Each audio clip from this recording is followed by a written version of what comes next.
Graças a Deus. É bom estar aqui louvando ao Senhor.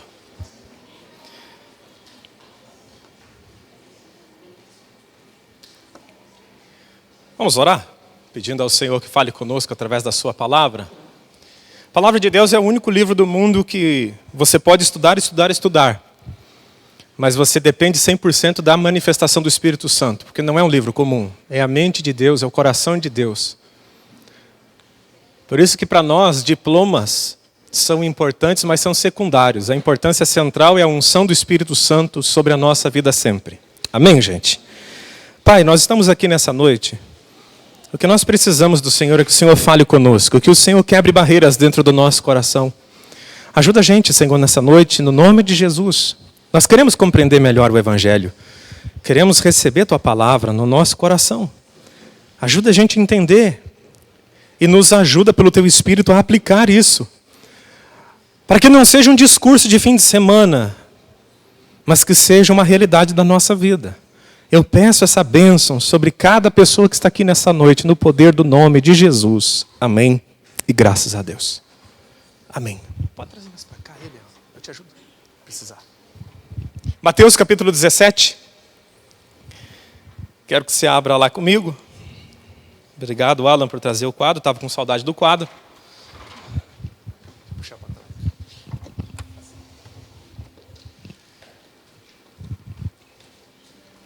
Nós vamos meditar sobre o texto de Mateus, capítulo 17, do verso 1 ao verso 9. Então, se você quiser ficar com a sua Bíblia aberta, eu vou fazer a leitura do texto corrido. E depois nós vamos trabalhando esse texto, parte a parte, para a gente poder compreender tudo que está escrito aqui. E poder viver isso em nome de Jesus. O texto começa dizendo assim, 6 dias depois, eu vou ler o texto com vocês, depois eu leio na versão que eu tenho aqui.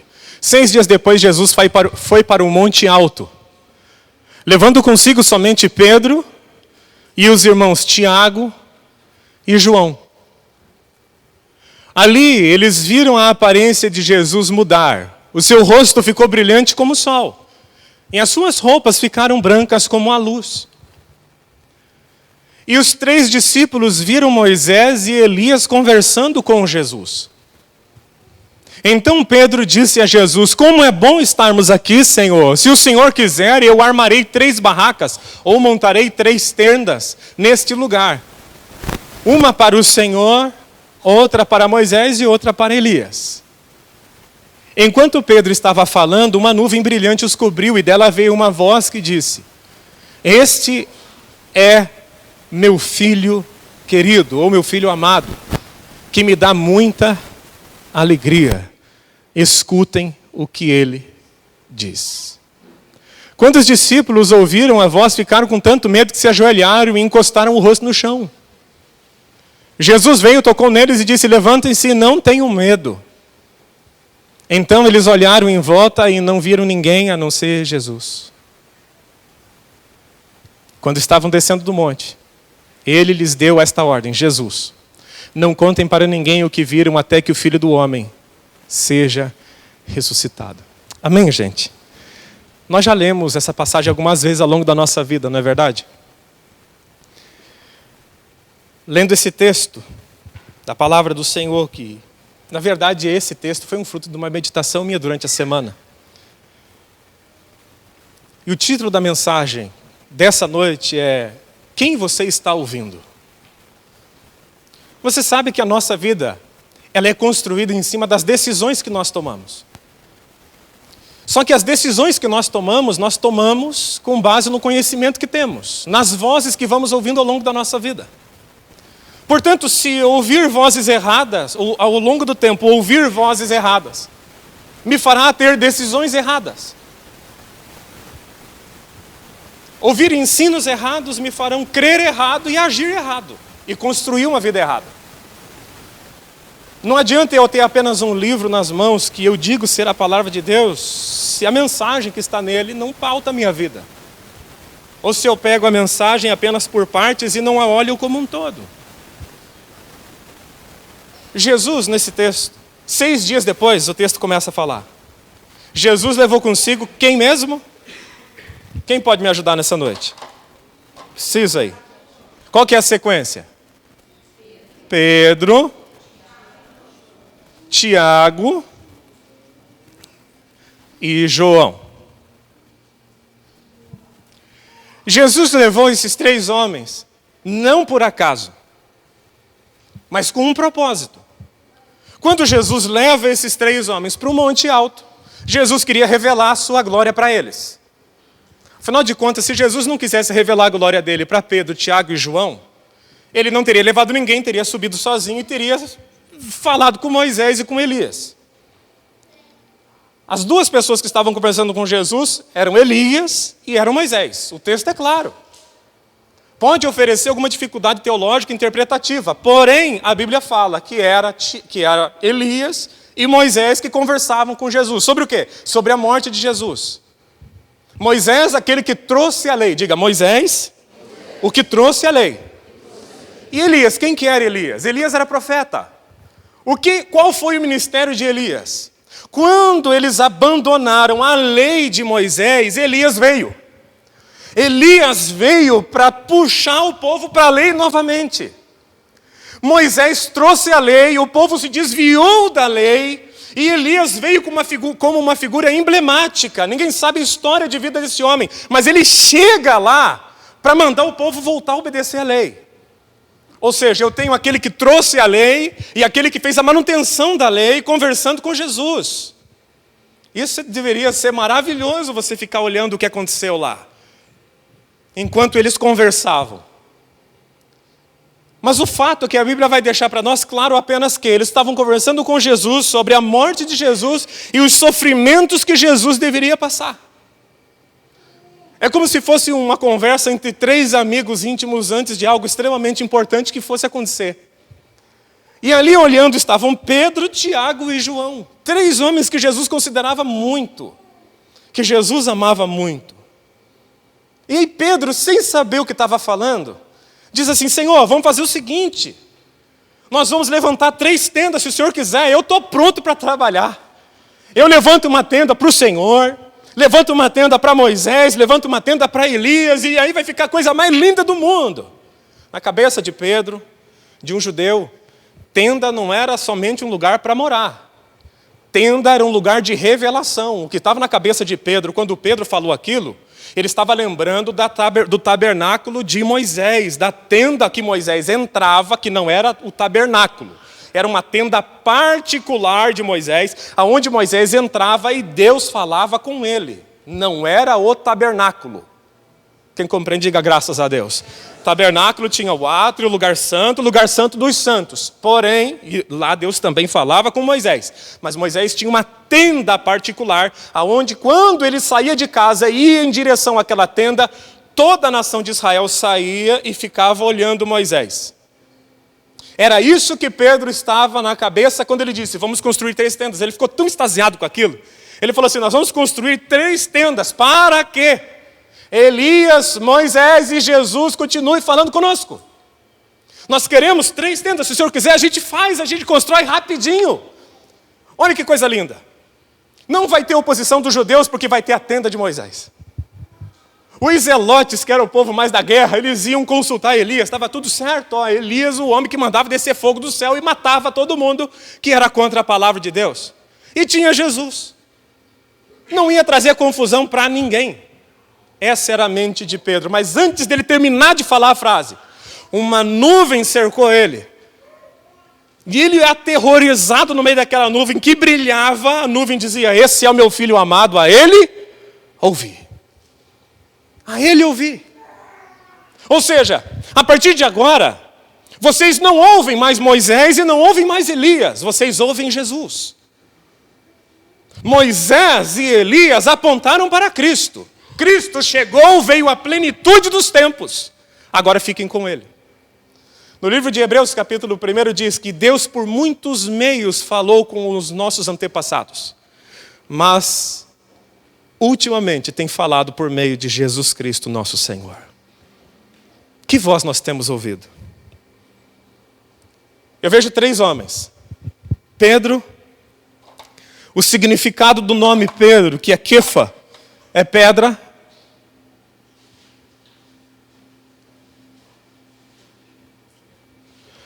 Eu vejo Tiago, nessa ordem, certo? Vejo Tiago. O nome Tiago vem de Jacó, da raiz que é de Jacó.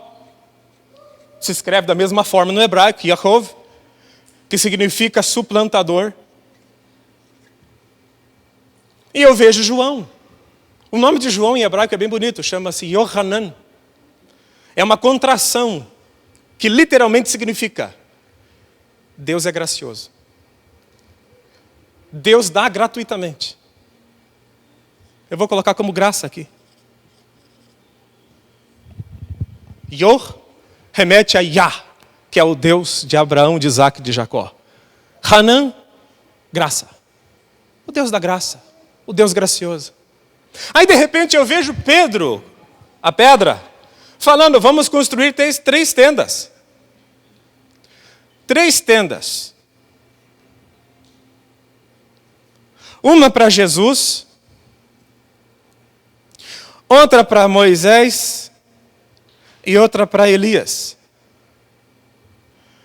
Antes dele terminar, Deus fala para ele assim,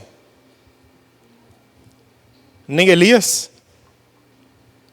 nem Moisés ouçam a Jesus. Ouçam a Ele. Estava claro quando Deus fala, ouçam a Ele, que a intenção de Pedro era construir 3 tendas para que esses 3 homens fossem consultados.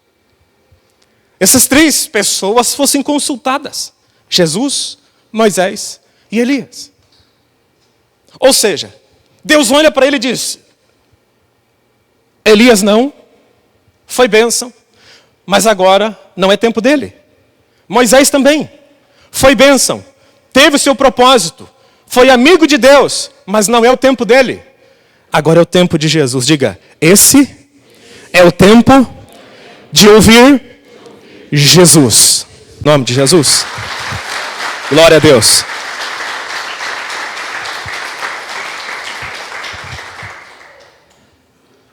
No livro de 1 Coríntios, a palavra pedra, ela é ligada e ela é colocada em associação à lei.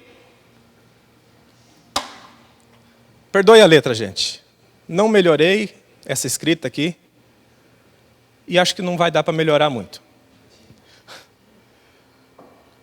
Pedra, em 1 Coríntios, Paulo deixa claro, o que remete à pedra é a lei.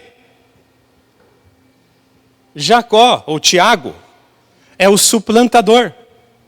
O nome dele diz isso. Jesus levou esses 3 homens, não era por acaso. João, a graça. O que Jesus estava falando? O que Deus estava falando para estes homens? Dizendo, não Elias, não Moisés, mas Jesus. O que isso significa? Por que Jesus levou Pedro? Por que Jesus levou João, ou Tiago? Por que Jesus levou João? E por que a Bíblia fala que é Pedro, é Tiago e é João? Porque a mensagem que está escrito por trás disso é aquilo que Jesus estava dizendo de forma clara. A lei foi suplantada pela graça. Não é Elias, não é Moisés, é Jesus. Portanto, aqueles homens, quando receberam essa revelação, que a lei havia sido suplantada pela graça, que agora iniciava uma nova era. Não era Elias que ia comandar nossa vida mais, também não era Moisés que ia ditar o que fazer ou não, mas era Jesus e somente Ele. A coisa foi tão grave na vida de Pedro, tão grave na vida de Tiago, tão grave na vida de João, essa revelação para eles foi tão profunda. Jesus falou, gente, não fala nada agora não, segura. Quando eu morrer e eu ressuscitar, aí vocês falam. Simples, porque só depois que Jesus morre e ressuscita, o Espírito Santo viria sobre eles. Assim, isso é coisa grande para vocês agora. Vocês vão ficar assim, ó, em silêncio. Se vocês contarem isso antes do tempo certo, a desgraça vai acontecer. A interpretação ruim vai acontecer. Pedro simbolizando a lei. Tiago, suplantador. João, a graça. Deus olha para eles e fala assim, gente, até o nome de vocês diz isso. A lei foi suplantada, pisada pela graça. Diga, a lei ficou para trás. A minha realidade é Cristo. E Cristo é a graça. Ponto. Para aqueles homens, mexeu com eles. Pode colocar para nós Romanos capítulo 3 lá no telão? Verso 20. Verso 26. Quem está entendendo até aqui, diga amém. Amém.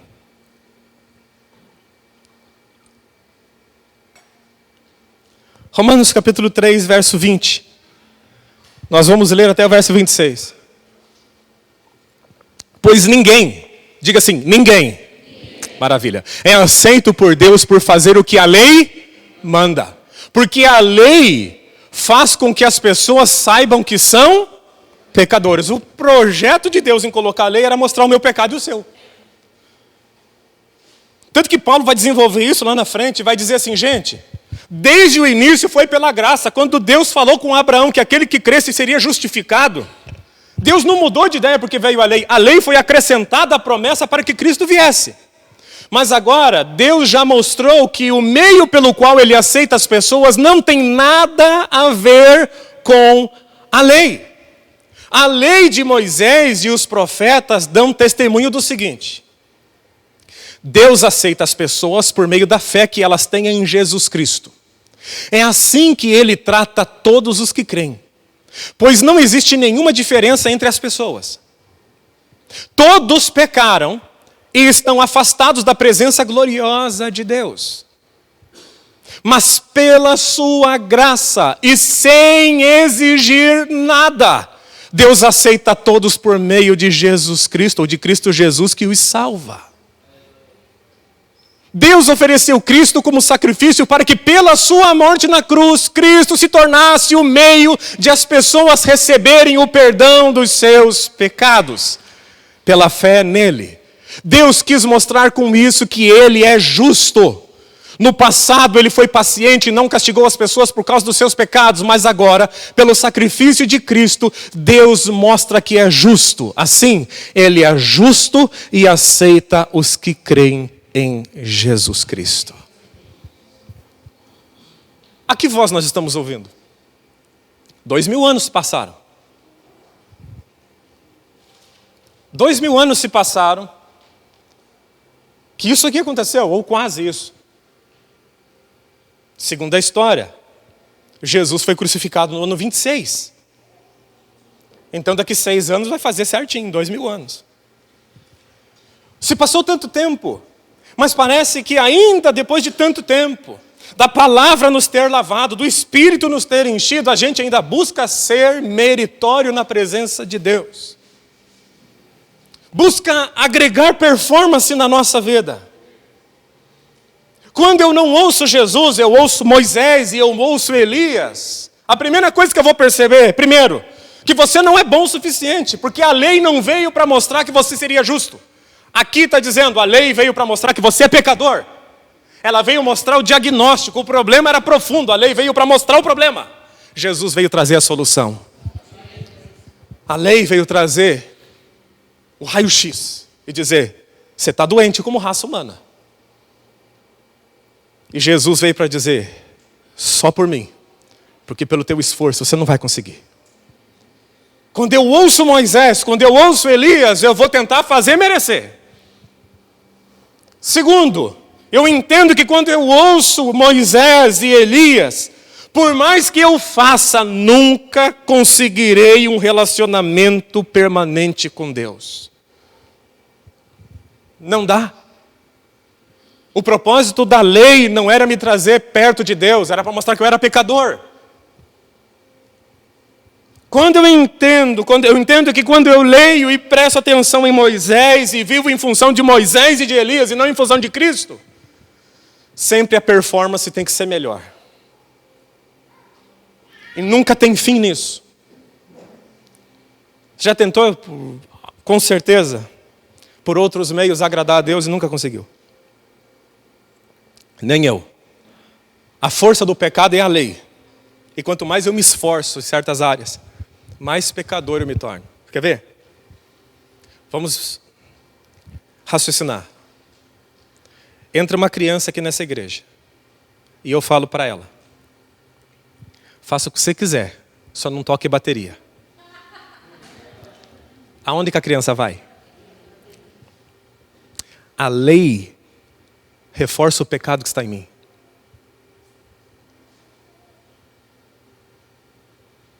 Não é eu que estou falando isso. Efésios, Gálatas, Romanos, falam basicamente desse tema. Não é pelo meu esforço meritório que Deus vai falar assim, cara, você é bom. É pelo esforço de o único que foi bom, que me declara justo quando eu creio nele. E a partir do momento que eu creio nele, a justiça de Jesus vem sobre mim e me capacita a fazer toda a obra de Deus. De modo que a glória não é nossa. Porque não se trata de performance humana, se trata do fluir do Espírito de Deus sobre a vida daqueles que reconhecem Jesus como o único e suficiente Salvador da sua vida. Qual era então o propósito da lei? Gálatas capítulo 3. Ela foi acrescentada à promessa para mostrar que as pessoas os seus pecados. Mas a lei deveria durar até a vinda do descendente prometido, Jesus Cristo. Foi por meio de anjos que a lei foi entregue a um mediador. Paulo está falando no livro de Gálatas, capítulo 3, do verso 15 ao 22. A supremacia de Cristo diante da lei de Moisés. Esse foi o problema do cristianismo no meio do judaísmo, porque os judeus odiavam essa pregação. Se você falasse para um judeu e falar até hoje, Jesus é maior do que Moisés, ele te odeia com toda a força que ele tem. Ele te pragueja até hoje. Porque para o judeu Moisés é o máximo, mas para Deus Jesus é o topo. Jesus é maior do que Moisés, é só você ler Hebreus. E quando fala que é maior, é porque ele trouxe uma aliança permanente. Quando Moisés traz a lei é estabelecida e o sacerdócio é estabelecido. Mas quando muda o sacerdócio, muda a lei, diz a palavra. Quando Jesus veio, ele mudou as coisas. Você pode tentar ser justo obedecendo todas as leis do Antigo Testamento e você nunca vai conseguir. Você pode se tornar um pai melhor obedecendo todas as leis do Antigo Testamento e você não vai conseguir. Você só consegue obedecer se você for liberado para fazer isso. Significa que o Velho Testamento não tem valor? Não é isso. A lei é boa, pura e eficaz. O problema é eu. Quando eu leio que eu não posso cobiçar, estou usando o argumento do apóstolo Paulo. Quando eu leio que eu não posso cobiçar, eu começo a raciocinar o que é cobiça. E esse desejo começa a processar dentro do meu coração. Quem compreende, diga graças a Deus. Pedro, Tiago e João demoraram para entender isso, gente. Demoraram. Eles desceram do monte. E logo os oficiais chegaram para Pedro, não muito depois desse tempo, e perguntou: Jesus paga imposto do templo? E ele falou: claro que paga. E aí eles saem. E Jesus chega e fala: ô Pedro, tá certo o filho do dono pagar imposto sobre a casa que é dele? E Pedro fala: não. O que estava acontecendo ali? E Jesus fala para ele: vai lá e pega uma vara e pesca um peixe, e lá dentro vai ter o suficiente em metal para que você pague por mim e por ti, para que eles não se escandalizem. Por enquanto fica assim. Os oficiais chegam para Pedro e falam assim: Jesus paga o imposto, porque tinha um imposto para manter o templo. Esse imposto foi determinado pela lei. E como estava pela lei, Pedro, que ainda estava escutando Moisés, falou: claro que paga sim. Jesus falou para ele: cara, eu não deveria pagar. Você me viu no monte, você viu eu falando com Moisés, você viu eu falando com Elias, eu sou maior do que eles, eu sou o dono da casa, eu não deveria pagar, eu vou pagar para te livrar de um problema. Vai lá, pega uma moeda que está dentro de um peixe que você vai pescar, para você ver que eu sou maior do que Moisés. Tem um peixe e tem uma moeda dentro um starter dentro dessa boca desse peixe, você vai pegar e você vai pagar para mim e para você. Pouco tempo depois deles descerem do monte e ver Jesus e ouvir a voz do Pai dizendo: ouça ele, Pedro já estava se gabando que Jesus era o homem debaixo de Moisés. João e Tiago já tinham estavam pendidos para Elias. Jesus vai para Jerusalém e antes de ir para Jerusalém tem que passar pelo povoado dos samaritanos, Quem lembra dessa história? E ele manda os discípulos na frente, Jesus dizendo, prepara um lugar, porque eu vou dormir lá e vou passar. Eu vou passar por Samaria e vou embora, vou para Jerusalém, porque preciso cumprir as profecias que estão sobre mim. E os discípulos vão, e os samaritanos, quando descobrem que é Jesus, não dão bola para ele. Falam, quer saber, não tem lugar para Jesus aqui não. E João e Tiago falam para Jesus, Senhor, o Senhor quer que a gente faça aqui, que a gente ore para Deus mandar fogo do céu como mandou para Elias? E Jesus olha para eles e fala assim, vocês não sabem que espírito vocês são. Enquanto Pedro ainda estava ouvindo Moisés, Tiago e João, mesmo depois de ver que o Pai colocou Jesus acima da lei, os dois ainda estavam ouvindo Elias. Estavam vivendo debaixo de legalismo. Meu irmão, o convite de Jesus para nós hoje, o convite do Pai, é para que a gente comece a ouvir Jesus. Está sem ânimo para enfrentar a vida? Ouça Jesus. Eu lhes disse tudo para que vocês tenham paz em mim. Aqui no mundo vocês terão aflições, mas animem-se, pois eu venci o mundo. Você está sem ânimo para enfrentar a vida? Então ouça Jesus dizendo, eu venci o mundo, tenha bom ânimo. Diga assim, eu vou vencer.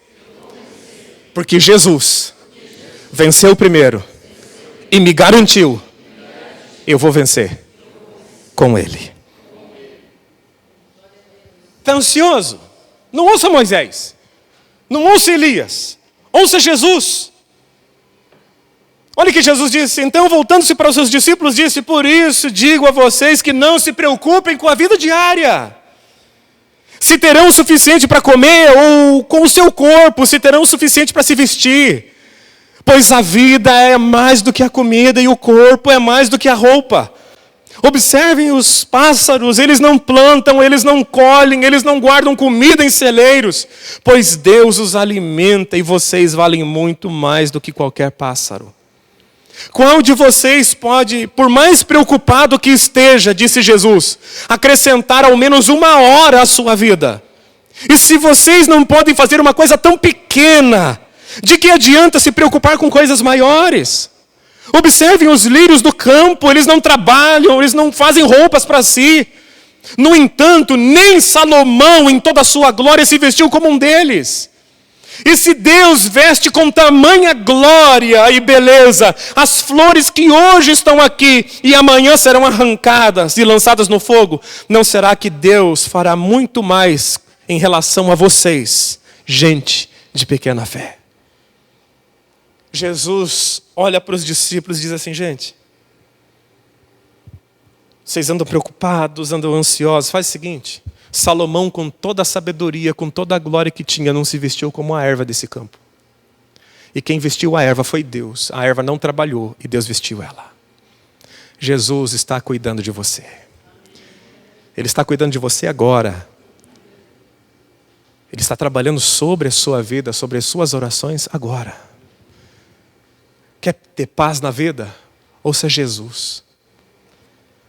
Moisés e Elias foram bênçãos de Deus, mas quem fala hoje a nós é Jesus. Só Ele pode falar. Está precisando de um novo começo? Ouça o que Jesus falou. Aonde estão os teus acusadores? Nenhum, Senhor, todos foram embora. Eu também não te condeno. Vá e não peques mais. A lei mandava matar. Jesus disse, eu dou um novo começo. Pela lei você deveria morrer. Mas pela graça você tem que viver. Porque quem vai morrer no teu lugar sou eu na cruz. Ele não nos trata de acordo com os nossos pecados. Quer coragem para enfrentar um novo ano? Ouça Jesus. Olha o que Jesus disse. Eu sempre estou com vocês. Até o fim dos tempos. Moisés não pode estar conosco. Elias não pode. Jesus pode. Ele está conosco. Quem você está ouvindo? Por muito tempo, diz a Bíblia, Deus falou de várias maneiras e de diversas formas aos nossos antepassados por meio dos profetas. Agora, nestes últimos dias, Ele nos falou por meio do Filho, o qual Ele designou como herdeiro de todas as coisas, e por meio de quem criou o universo inteiro. Que voz nós estamos ouvindo? A voz de Moisés e de Elias? Eu tenho que fazer por merecer. Só para não perder o hábito, para a gente encerrar o ano bem aí. Olha para quem está perto de você e diga, você não merece. Não, você não merece. Você não merece. Você não merece. Você está feio na foto. Estava antes de Jesus vir, né? Gente, não é por força, nem por violência, mas é pelo meu Espírito, diz o Senhor. É pelo Espírito Santo. É difícil a gente acreditar nessas coisas. Teve uma pessoa que uma vez, depois de pregar sobre o Evangelho da Graça, porque o único Evangelho que tem que ser pregado hoje é o Evangelho da Graça. Ela falou assim, pastor, mas assim é fácil. Jesus, o senhor quer dizer que Jesus pagou todo o preço por mim na cruz? Sim. E o que eu preciso fazer? Crer. Crer, mas só isso? Mas só? Mentalidade. Eu tenho que pagar preço, eu tenho que subir escada de joelho, eu tenho que pagar promessa, porque senão Deus não vai me aceitar. Você foi ensinado assim. Você foi ensinado a fazer infindáveis novenas, e quando veio para o ambiente evangélico, são infindáveis campanhas. Tudo para merecer. Você não merece. Eu não mereço.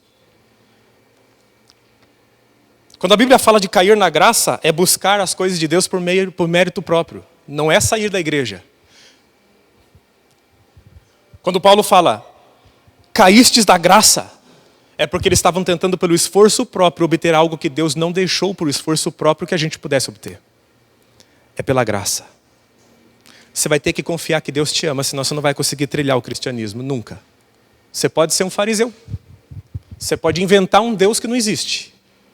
Mas o Deus que nós vemos nas Escrituras Sagradas, que é o único Deus vivo e verdadeiro, esse você vai ter que confiar. Por Ele e com Ele é pelo favor. Terei misericórdia de quem eu quiser ter misericórdia. Esse é um texto complicadíssimo que Paulo fala, ele cita novamente em Romanos. É sobre isso que eu vou ler agora. Sobre esse evangelho da graça, de um Deus que nos ama. Viu como a gente cantou o amor de Deus nessa noite? Pastor, mas a gente tem que falar um pouco de pecado. Viu? O pecado Jesus resolveu na cruz do Calvário para mim e para você. Só tem o evangelho que deve ser pregado. Pastor, você não acredita em inferno? Acredito, o inferno existe e ele foi preparado para os demônios, os seus anjos e todas as pessoas que negam a graça de Deus. Para essas pessoas. Mas não é para você, amém? Amém. A palavra do Senhor diz, como dizem as Escrituras, quem confiar nele, em Jesus, jamais será envergonhado. Neste sentido, não há diferença entre judeus e gentios, uma vez que ambos têm o mesmo Senhor que abençoa generosamente todos os que o invocam. Quem recebe, diga graças a Deus. Pois todo aquele que invocar o nome do Senhor será salvo. E Paulo está falando sobre o evangelho da graça, isso que eu estou pregando para vocês, e ele começa a dizer assim, mas como poderão invocá-lo se não creram nele? Não creram em quem? Nesse Jesus, que somente por ele há graça. Não creram. E como crerão se jamais tiverem ouvido a seu respeito? E como ouvirão a seu respeito se ninguém lhes falar? E como alguém falará se não for enviado? Por isso as Escrituras dizem, como são belos os pés dos mensageiros das boas novas. Ele está citando Isaías. Quando Deus fala como são belos os pés daqueles que dizem, Deus reina em Sião. Como são maravilhosos os pés daqueles que trazem boas notícias. palavra evangelho traduzida para o português é boa nova. E a boa nova para nós é que a graça está sobre a nossa vida. E que as bênçãos que você tem recebido e vai receber é pelo favor do Senhor sobre você. Pastor, mas isso é uma carta branca para eu sair por aí pecando. Não, filho, isso é um cartão vermelho. Eu não me jogaria no pecado uma vez que eu tenho uma glória tão grande revelada sobre a minha vida. Uma vez que eu experimentei algo muito maior, eu não vou voltar a comer aquilo que eu comia antes. No sentido metafórico da palavra comer. Eu não vou voltar para aquela velha vida que eu vivia se eu tenho tudo em Cristo Jesus. Como mesmo o apóstolo Paulo diz, agora vocês vão sair por aí pecando, fazendo o que querem de forma alguma. Se a antiga aliança que foi trazida por meio de Moisés, foi entregue a Moisés por anjos, aqueles que negaram morreram, imagine o que vai acontecer, o apóstolo diz, com aqueles que negarem tamanha salvação em Cristo Jesus. Não custou nada para nós, mas custou tudo para Ele. Pela graça, sois salvos. E a gente acha que a graça é só para a gente ser salvo. Vou ler o texto que Martinho Lutero, lendo o Espírito Santo, o convenceu a fazer reforma. As boas novas, que é o Evangelho, que é isso que eu estou te pregando hoje. As boas novas revelam como opera a justiça de Deus. Que do começo ao fim, do começo ao fim, do começo ao fim, é algo que se dá pela fé. O justo viverá do começo ao fim pela fé. A graça não é para te salvar apenas, é para te sustentar, para te fortalecer e para te fazer caminhar até o fim. Você merece? Não. Eu mereço? Não. O apóstolo Paulo mereceu? Não. Jesus deu. Se eu te der um presente que você não espera, que você não merece, você vai fazer o quê? Vai se sentir culpado a vida inteira? Pedindo perdão para mim porque recebeu um presente que você não merecia? Não, você vai sair por aí usando, desfrutando. Alegre da vida. Se alegre no Senhor, porque a graça está sobre você. Fica de pé em nome de Jesus. Fecha os seus olhos. Esse foi o monte da transfiguração para aqueles homens.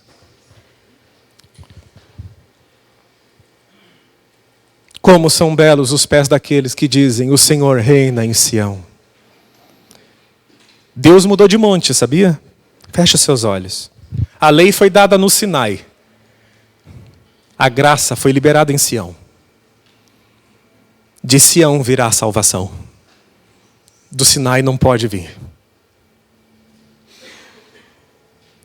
O amor de Deus é grande por nós. Você é muito amado por Deus. Não gaste a tua vida no pecado, não vale a pena. Abrace a salvação que está disponível para cada um. Desenvolva a salvação em Cristo Jesus. O justo vai viver pela fé. Ele não só vai nascer de novo e começar uma nova vida pela graça na fé. Ele vai viver a vida toda na fé.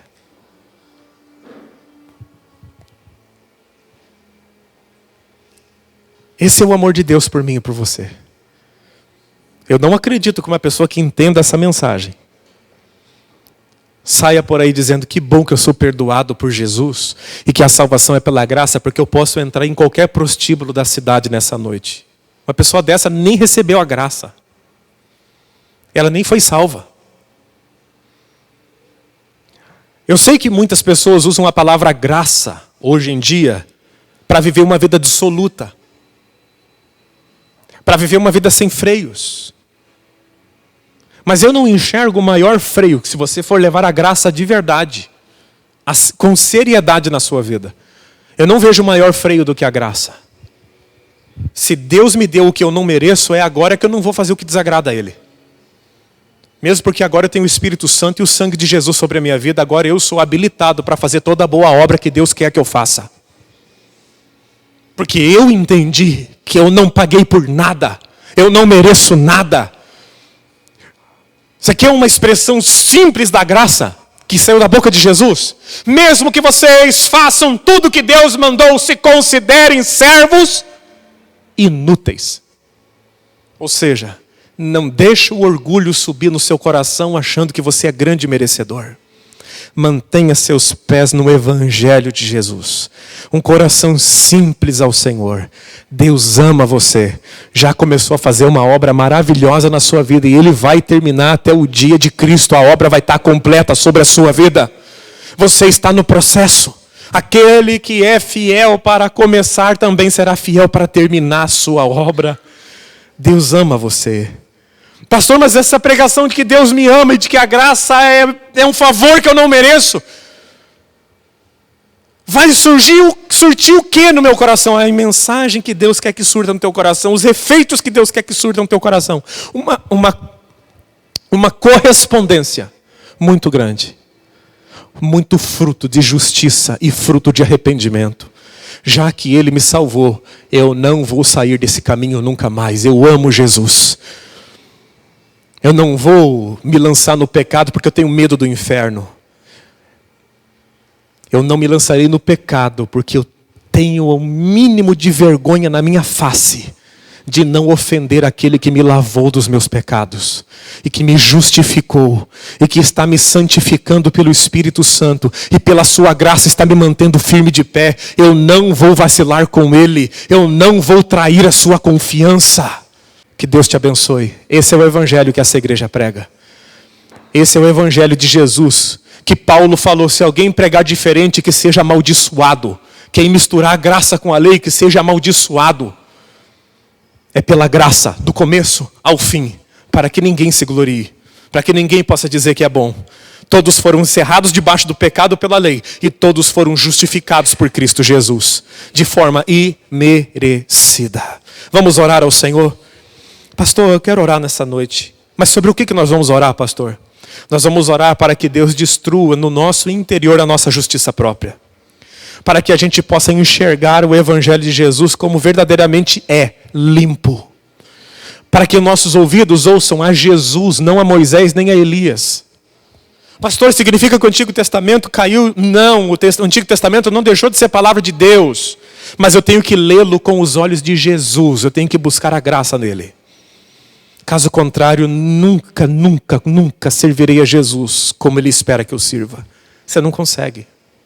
Vamos orar. Pai Todo-Poderoso, primeiramente nos perdoe por todas as vezes que nós ouvimos Elias e Moisés e deixamos de ouvir Jesus. Por todas as vezes, meu Pai, que Jesus ficou como uma voz distante, frágil, fraca na nossa consciência. Enquanto Moisés deixamos gritar dentro de nós, Elias gritar dentro de nós. A Tua palavra é tão clara, ouçam a Jesus. Nos abençoe dessa noite em diante, passarmos a ouvir mais a Jesus. Para buscarmos nele tudo o que precisamos, porque dele, por ele, para ele são todas as coisas, inclusive a nossa salvação. Inclusive o nosso nascimento, inclusive a nossa estada nessa igreja, nesta noite. Pai, abençoa, limpa-nos das vozes de Moisés e de Elias. Nós queremos te servir integralmente ouvindo Jesus Cristo, nosso Senhor. Meu Deus, abençoa-nos, meu Pai, de não vacilarmos o pé, de não virarmos para a direita nem para a esquerda, mas permanecer no caminho que Jesus disse, eu sou o caminho, eu sou a verdade e eu sou a vida. Nos ajude a trilhar isso, meu Pai. A trilhar esse caminho que é Jesus. Para ter a verdade que Jesus é na nossa vida. Para vivermos essa verdade e termos a vida completa. Lava-nos, meu Pai, de Moisés e de Elias. E nos enche de Cristo para a glória do Teu nome. Para que todos, meu Pai, os regulamentos caduquem sobre a nossa vida. E a lei do Evangelho de Jesus Cristo brote dentro do nosso coração. Não foi por Moisés nem por Elias, mas foi pelo Cristo Jesus que nós fomos salvos. Jesus, vem reinar em nós. Reina no nosso coração, Senhor. O Senhor disse para nós que quando nós estivermos cansados e sobrecarregados, não era para ir para Moisés nem para Elias. O Senhor diz, vem a mim. E nós entregamos o nosso cansaço, entregamos o nosso estresse, entregamos as nossas preocupações, o medo do futuro, entregamos ao Senhor, meu Pai. Entregamos nas mãos do nosso Senhor e Salvador Jesus Cristo. Leva de nós, Pai, aquilo que é leve e é suave, que te pertence, que venha ser o jugo sobre o nosso pescoço. Não nos deixe ser guiados por religiosidade, por costumes e usos dos homens, por ditames e regras humanas que o Senhor nunca quis que seguíssemos. Abençoa-nos de viver o Evangelho de Jesus. Em nome do Senhor Jesus. Amém. Pode tomar a posição de receber. Deixa eu orar por você, Pai. Aqui está o rebanho do Senhor, que não é meu, é teu. E aqui, como aquele que mostra o caminho, meu Pai, eu mostrei o caminho mais uma vez pela tua palavra. Meu Pai, que essa igreja cresça e se fortaleça debaixo do Evangelho da graça de Jesus. Que o Senhor nos abençoe de não termos justiça própria, de não levantarmos o nosso nariz dizendo somos merecedores. Pelo contrário, termos uma atitude humilde diante do Senhor, alegre e humilde ao mesmo tempo. Não é por causa da minha força, nem por causa da minha violência, nem por causa da força deles, nem por causa da violência deles. Não é por razão humana, não é por diplomas humanos, mas é pelo teu Espírito. É assim que diz a tua palavra. Abençoa que cada um vença as suas batalhas, meu Pai. Cada um tem a sua batalha, cada um tem o seu dilema. Cada pessoa que está aqui tem suas questões e demandas da vida para resolver. Abençoe que pela graça cada um resolva, Senhor. Que cada um confie plenamente na obra do Senhor, meu Pai. Que cada um creia verdadeiramente que o Senhor é um Deus que tem solução para tudo, desde que eu esteja disposto a ouvir a tua voz, a voz de Jesus, e colocar em ação, em prática, tudo que o Senhor nos orientar. Abençoa essa igreja de crescer em maturidade, em número, em poder no Espírito Santo. Essa é minha oração, em nome de Jesus. Se você recebe, aplauda o nome do Senhor.